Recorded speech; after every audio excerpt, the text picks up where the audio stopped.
Now, though, we move on because turmoil in the Labour Party continues as Dudley Councillor Steve Edwards has been expelled after attacking Sir Keir Starmer, accusing the Prime Minister of lying to the British public and abandoning the working class. Councillor Edwards, who represented Brockmore and Pensnet, wrote to Starmer urging more support for ordinary people. And get this, just days later, he was unceremoniously booted out of the party. He was expelled. He says, quote, Starmer promised lower energy bills, support for pensioners and no tax rises. And then he backtracked. He's turned his back on the working class. Labour refuses to comment on this situation, on this case, but they insist Keir Starmer wasn't personally involved. Local Labour leader Pete Lowe calls it a sad loss. And Edwards will now sit in as an independent on the council, shifting Dudley's political landscape. So with Labour already losing ground locally, could this spell trouble ahead? Well, I'm delighted now to be joined by the man himself, Steve Edwards. Steve, good evening. Thanks for joining me. How you doing, mate? You all right? Good, thank you. Thank you for your company. What happened? Just talk us through it. You wrote a letter, did you? How did you first display and express your criticism of Keir Starmer? And then what happened in response? So, I mean, I've been critical of Keir Starmer for many months now, obviously with the winter fuel allowance and stuff being taken away from pensioners who have got next to nothing.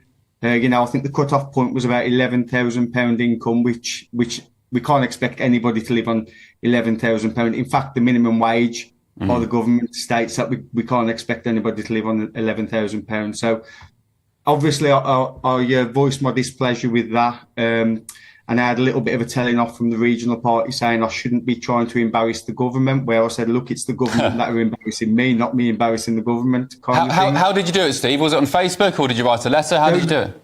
So, yeah, I put a post on Facebook and then what happened was we had a by-election in our ward in December. And Brockmore and Pensnet was one of the safest wards in Dudley Borough. So we returned 3 Labour MPs with a massive majority just in May this year.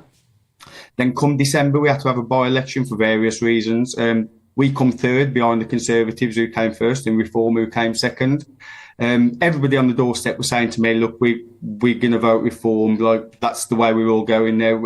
So obviously it was Labour voters going that way. Once we lost that election, I voiced my concerns on Facebook, which went viral. I think I had a friend phone me up saying they read it in the New York Times kind of thing. So it had gone all around the world and all around the country.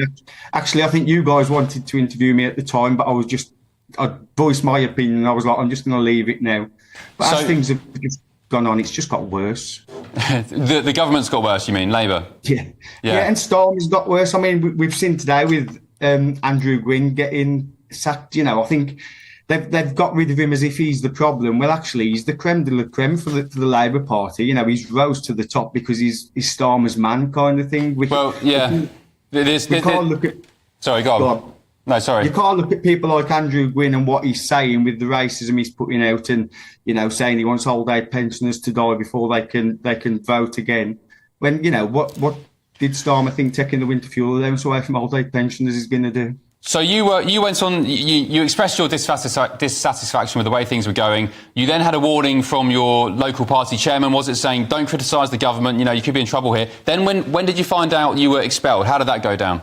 So this week on Monday, I wrote, obviously we're dealing with our own local budget in Dudley. We've been scrutinising that. And there's many problems in Dudley, which I'll put at the foot of the Conservatives and the National Conservatives. They took a lot of money away from all of the boroughs across the country. So a lot of them are facing bankruptcy.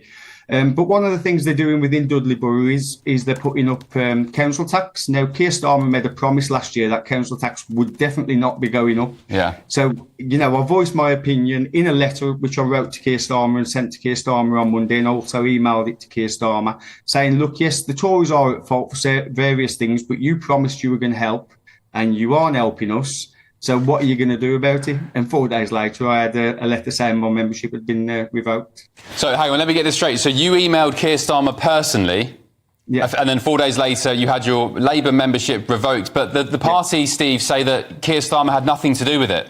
And I guess because it was a local issue, why would he? That's their defence. But it seems a bit, coincidental, no? It's very coincidental. Now, I would think, obviously, you'd think, well, the Prime Minister's got nothing to do with little issues like this. But, you know, it goes up a chain, obviously, within the party. It goes to a regional level, then a national level. And then they're going to pass it off at high office. Now, whether it's him or whether it's somebody saying, look, just get rid, because this bloke's speaking up for the working class too much. We don't want people supporting the working class, so just get rid of him and shut him up. And obviously, it's had the opposite effect, because I'm sat here now on the telly. So, Steve, you say they don't care about the working class. Who do Labour care about then?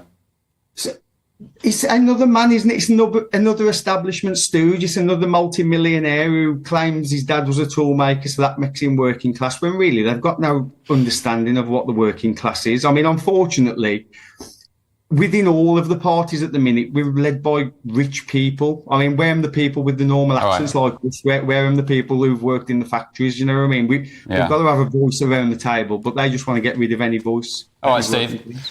Thank you, mate, for coming on. Really appreciate it. Labour have said, the party, they've said they don't comment on membership matters, but they made it clear, very clear, that Sir Keir Starmer wasn't involved. I have to get the thoughts now of Paul Richards, the former Labour Special Advisor, on that. You were shaking your head. You were not happy with Steve. I mean, my first point is that Steve Edwards hasn't got the Prime Minister's personal email address. He can't send him an email. That's just nonsense. Well, obviously, he would have said some generic address. Website, isn't it? So when they say Keir Starmer wasn't involved, that's absolutely right. I also assume he's going to call a by-election and resign. He's going to take the expenses up till the next election as an independent, because the local people voted for a Labour councillor and they haven't got one now. Well, I guess the same with Andrew Gwynn tonight then, the health minister. He was been sacked for vile comments. Is he going to hold a by-election? He may well, because he's been suspended both from the Labour Party... Would you urge him to, the same way you just have Steve? Yeah, I think probably that's the honourable thing to do. And the speed with which Labour acted on this is incredible. I mean, the story broke this morning and he was out by lunchtime. I mean, it's pretty, tough stuff, but just shows we don't stand any nonsense. But it's not just the specifics of the Steve Edwards situation. This kind of internecine fighting was a hallmark of the end of the Conservatives' tenure in government. They were infighting all the time, and that's what distressed the public. That and immigration, but the infighting was a big problem. And that was after 14 years. We're looking at it now. It's only a Dudley councillor. It's not a cabinet minister who's it's only a councillor. Only a councillor? You can't say only a councillor. That's not a household name, is he? Hang on a minute. Only a councillor. These are the bedrocks of our democracy. He was elected as a Labour councillor, and now he's decided to leave. So, it's grassroots. I think you should take that, with respect, you should take that back, disparaging local councillors like that. No, I wasn't disparaging local councillors. Some of my best friends are councillors as well. Because they're not only a councillor. But you were saying it's the same as the end of days when the Tories were in, and that was cabinet ministers. I'm saying that this is just somebody who's a councillor. I was very close to my local association, and I know perfectly well there was so much viciousness and so much infighting, it was a problem. Okay. And it happened in many associations, and I'm simply saying that this has started now, and there's every chance it might be multiplied. Okay.